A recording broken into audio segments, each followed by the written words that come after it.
Hello friend, and welcome back. It's great to see you. Today, I'd like to talk about this game, Alone in the Dark, Inferno. This is a game that was produced in 2008. It's a survival horror game made by Eden Games, who Eden Games is known for Gear Club and V Rally. So that's quite an interesting choice, I would say. And it's developed by Atari. And there's a number of little interesting things I want to talk about when it comes to this game. So let's dive right into it. First off, just taking a look at the packaging here. So on the front, I actually think this is a pretty cool bit of packaging. We got Edward Carnby, the main character, and he's kind of enveloped in what you can tell to be some New York buildings and some flames and stuff like that.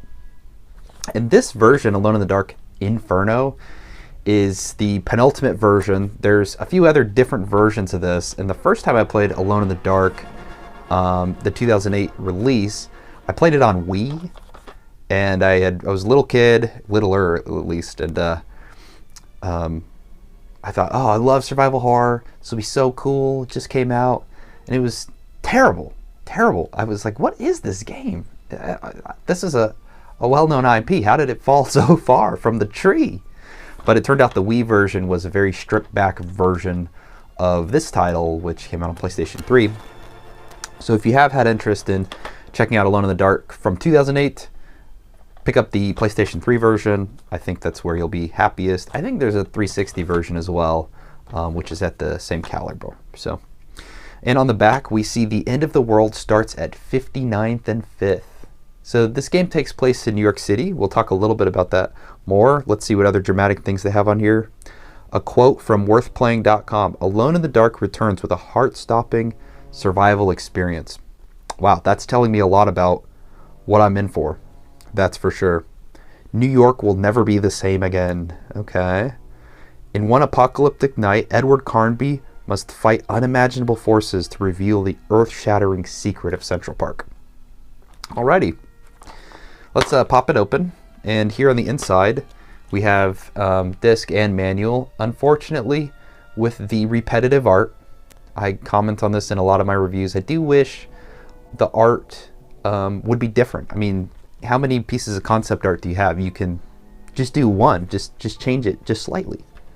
I think that would just make the packaging that much cooler. And let's take a look at the manual here. So on the front we have, of course, what we just saw, and then on the back we have actually basically the same thing, just advertising the soundtrack. This manual is in color print, which is very cool, and it goes through all of your typical things. You know, here's the buttons for doing things in the game, and we see some just a little bit of a background on kind of what's going on, what are some of the inventory items you can use, your PDA. And I always love when manuals have these like notes sections. Do they really expect you to use these to take notes? I think back in the day when I was little, I would use those to write cheat codes for the game after I looked them up on gamecheats.com or whatever. But nowadays, not so much. All right, let's put this up on the shelf and talk a little bit about it. So the first thing I thought was funny is I actually own 2 copies of this game, and the reason is that it was unmemorable enough from the lens of being on my shelf that I had just totally forgot that I already owned it. And I went out and bought a second copy, and then when I was putting it in on my little game collection tracker, then I realized, oh my god, I actually own this. So that was kind of a goof on my part.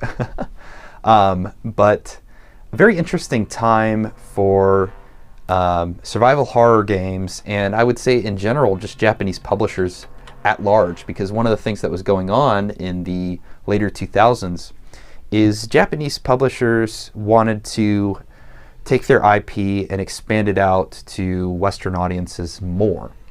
There had been a number of successful Japanese games that had, of course, crossed over to the West and become popular, but Japan realized that the localization of a Japanese game was different than the types of games that Western developers were producing at the time.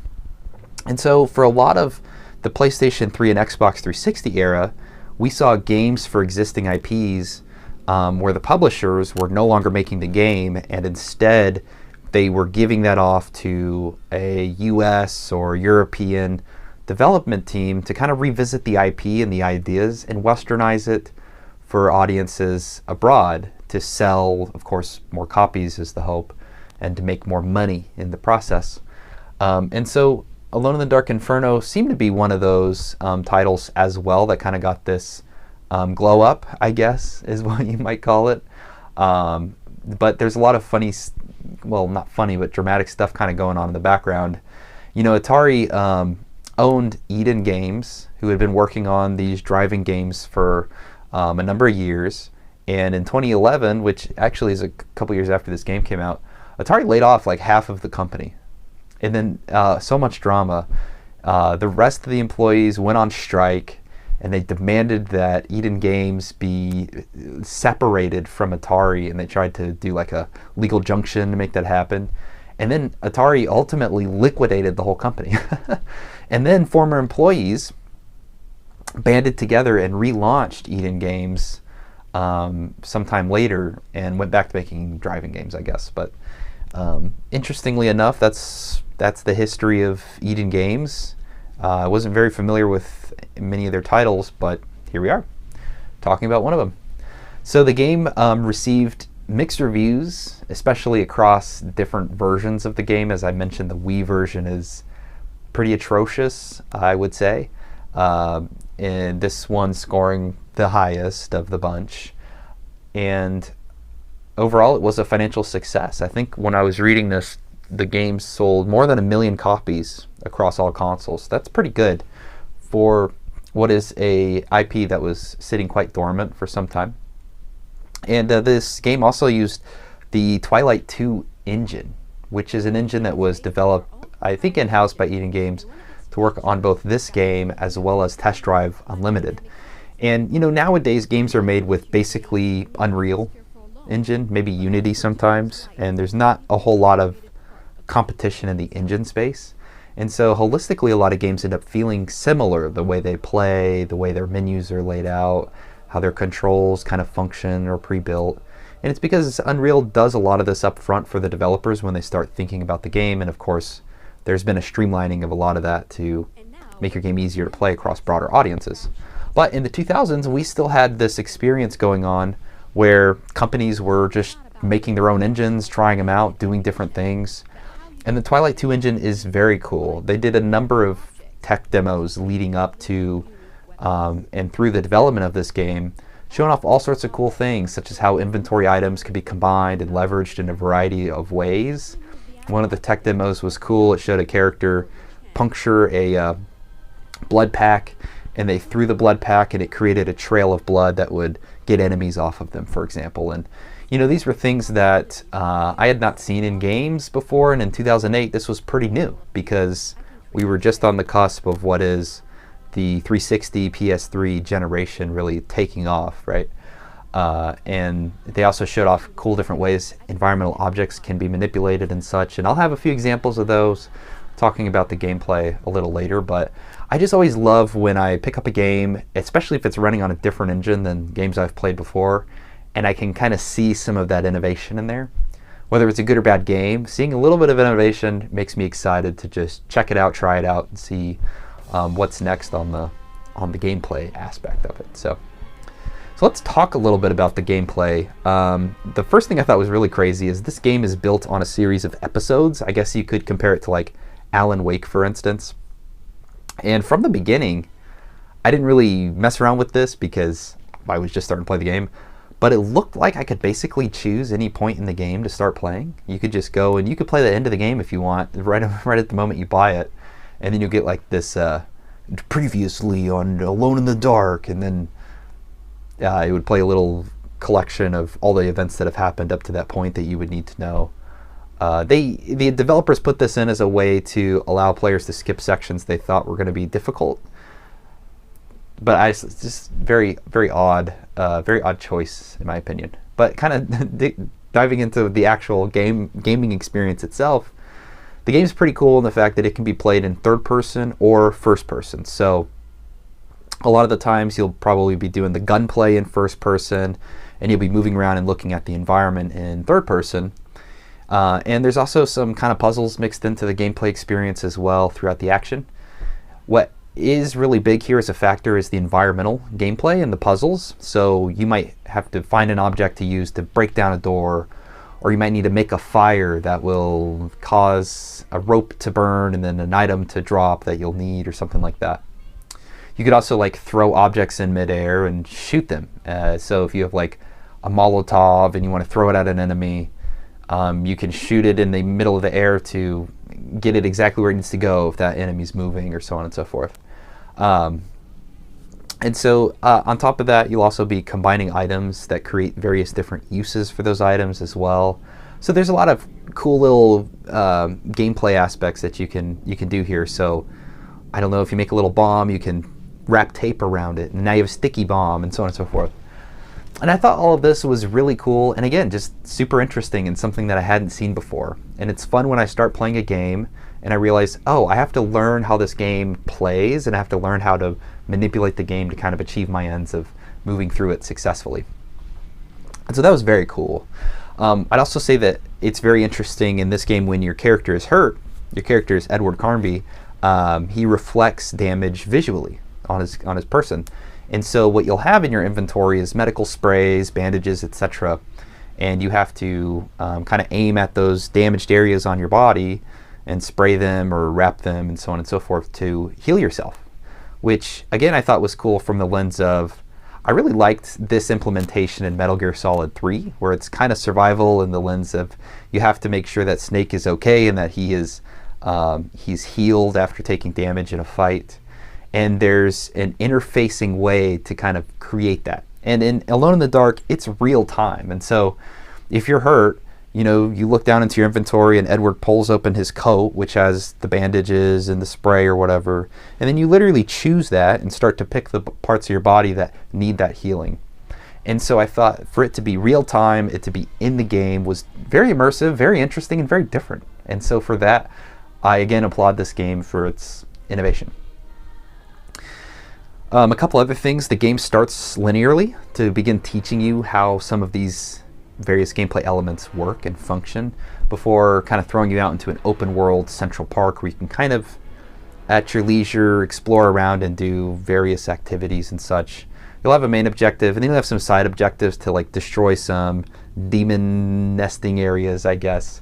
But for the most part, still the game, while it's open, is kind of linear in the sense of you really just have point A and B to go to with some side activities here and there. But the survival aspects become cool from the lens of when you're in the park, you can break into a car and you can dig around in the glove box and see if there's items and such that would be helpful for you on your journey. And you can take those cars and you can drive them around Central Park to get where you need to go. And so there was a lot of flexibility in the open world, which I found to be pretty entertaining. And the combat itself was okay at best, but my favorite part was taking those cars and then just driving over all the demons that were kind of in my way when I was on the journey to get where I needed to be, or at the place that I needed to be, and I'm just running them over, driving over back and forth to take them out before I have to get out of the car. So overall, I would say there's a lot of neat ideas at play here. A couple of cool examples I want to give too. There's a part where there's an electric cable hanging in some water and you need to pass it. And so what I ended up doing was taking my weapon, I think, and kind of using in the environment Edward's ability to kind of aim the weapon around and moving that electric cable out of the water and hanging it on a pipe so it was no longer going to shock me if I stepped in. And again, I mentioned kind of picking up items and just battering a door down if you needed to. A lot of these little gameplay elements come into the puzzle solving and the navigation around the world, but they're just cool in the lens of games just aren't doing these kind of things. And so when a game is doing that, I do want to make that known that not only did I like it, I think it's cool that they're innovating. So, and this innovating, this is a 2008 game. It's 2024, y'all. So, a couple other things just to mention some critiques as well. The play is pretty smooth in third person. The animations look pretty decent, but in first person the game does feel very clunky. There's not a lot of acceleration to the turning, and it is a very slow rotation. So if you're in a heated fight with a monster and they get behind you or something, it's going to be really hard to just flip around and turn. I found even when I upped the sensitivity to its max, it was still way too slow for me to appropriately aim and so on and so forth.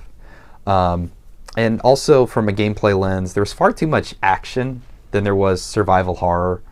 You know, the first couple hours, especially when you're going through the tutorials, there's all these like epic building explosions and car chases, and the villains feel very schlocky, and so it feels more closer to like you're playing an action film or something like that than you are a survival horror game, which is what I would expect out of Alone in the Dark. The game's literally called Alone in the Dark, but you are rarely alone, and you're not really in the dark for most parts of the game. And so, you know, I mean, I just wish they did a little bit more with that. There was also a cool gameplay aspect of enemy bodies. They have to be burned to keep from resurrecting. And I found in a lot of situations that this is supposed to be a tricky aspect of, oh, I just took out this enemy, but wait, am I going to be returning to the spot? Will I need to come back here again? Should I burn the body? Should I leave it and preserve the items in my inventory for later use? But the decision making kind of breaks down when, in a lot of these enemy encounters, there's like a infinite fire asset kind of going nearby, and you can pick up bodies and you can just drag them around on the ground, and you can just slide them into the fire and then burn them. So it kind of took out the decision making there, and again, kind of a cool, interesting idea gameplay wise that wasn't fully implemented in the best way it could have been. All the combat is kind of managed using the third person stick as well, which is, you know, if you want to swing an item right to left, then you would push it right and then you'd swing it left. And I think some of these implementations probably came from building the game for the Wii as well. But wasn't a huge fan of that combat system. It felt very kind of janky when you were trying to get a bunch of smacks in and you're just doing that same movement over and over again, and the animations kind of look goofy as well. But last big thing I wanted to say, just overall, and I think I said it a couple times already, the innovation's cool here. I also loved the inventory, because the inventory I was mentioning earlier is just whatever's in Edward's coat, and you have a series of inventory slots where things can be put. And I just love that it kept the game immersive, kept the game interesting from a gameplay perspective, and again was just doing something different, new, and interesting. And so from a gameplay lens, I thought Alone in the Dark Inferno was very cool, pretty fun, and while janky in some places, I can excuse a lot of those downfalls for what I thought was overall an enjoyable experience there. So let's talk then a little bit about the story in the game. So you play as Edward Carnby, and he is a paranormal investigator, and he has just awoken from an exorcism that was performed on him by an occult group, and he tries to escape from them, and they get killed by some hidden force, I guess. And Edward escapes from his captors and begins working on getting out of this high rise. And along the way, he meets Theo and Sarah. And Theo has the Philosopher's Stone. This is not Harry Potter, folks, but Theo does have the Philosopher's Stone. And he's attempting to get out of the building and get into Central Park to find a means to use the Philosopher's Stone and stop this demonic outpouring that's happening from Central Park. And so that's the journey. There's a lot of interesting things you learn about along the way on that journey.